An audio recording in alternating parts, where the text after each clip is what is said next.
speaking of multiple horse races, who's Kevin Durant going to play for next year? Yeah, what a mess. Really going to shake up once Thursday. Little Kevin Durant trade request.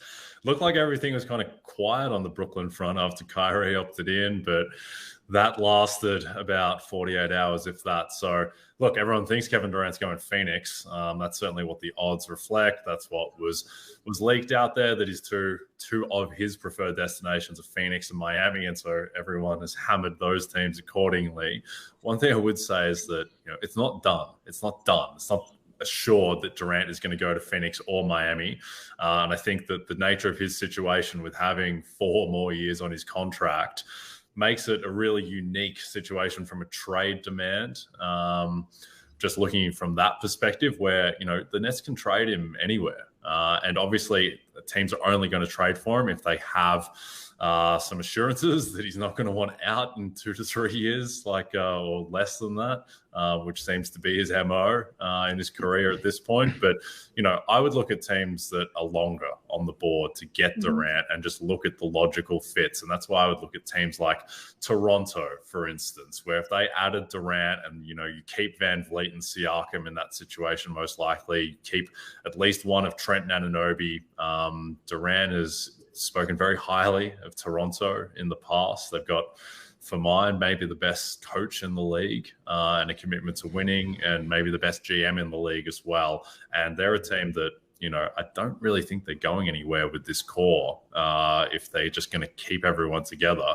If they were to trade Scotty Barnes for Durant or a huge package of firsts, which they've largely got control of, then I think that's a really interesting team. They're much further down the list in terms of teams likely to land Durant, but I wouldn't be buying Phoenix or Miami at this time. I'd be looking for more teams in the Toronto or maybe New Orleans type of vein, because they've got assets as well. But Toronto's the one for me to look at.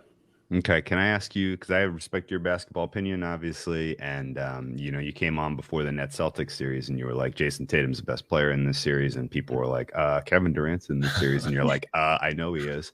And I mean, we've seen the aging curve hit, fall on Russell Westbrook like an Acme safe, and we saw the aging curve hit James Harden right after. Guess who is in the same generation as those players? Kevin Durant. Like, is this potentially a short-term, move? Like, a team is going to end up looking at the back end of this contract like, oh, man, if we don't get it in year one, if we don't get a title with him in year one, maybe year two, are we in trouble here? And I guess depending on where he lands, does this move the championship market in significant fashion?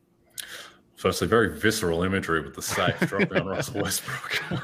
But it feels very apt based on what Westbrook was doing last season. Look, I think there's a few competing things. One is, yes, he's coming up to be 34 and he's had an Achilles tear, which isn't great. At the same time, we saw what he did in the Milwaukee series just a year ago.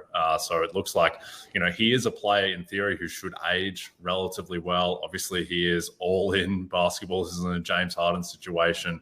He is someone who has seemingly taken incredible care of his body, who's able to play 48 minutes in playoff games and does have, he has size and he has shooting ability. And those are the two things that should age. And so, look, I think if you're trading for Durant, the way to probably look at it is you're getting a near MVP caliber player for the next 2 years. And then the last 2 years of the deal, you're getting a guy who's probably going to be the second best player on a title team. So, look, I think he's definitely going to be worth his contract the next 2 years at least, and probably worth his contract over the duration. But yeah, I mean, people are talking about a legendary haul, historic haul in return for Durant. I'm not sure that's going to be on the cards just because he's 34 years old coming off an Achilles injury.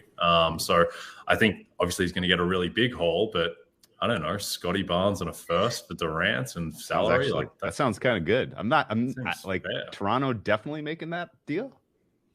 I mean, I think they would, just because they've shown that they are ruthless and they make the best decisions. And I don't know where you're going with this Toronto team. They're going to be like a sixth seed next season. And it's not like Van Vliet and Siakam are really going to get any better. And then if they age out, then Scotty Barnes and OG Anunoby might not want to be there.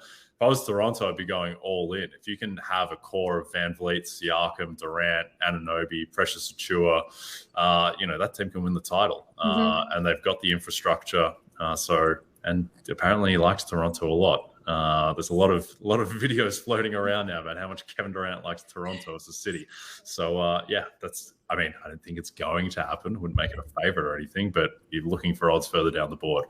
Yeah, and also 50-1 right now for the Toronto Raptors to win next year's NBA championship. Different ways to attack it if you happen to like that. And probably the historic haul would be just because the Nets have kind of botched some trades in the past. So now they probably think they need to get this one right, whichever way they can.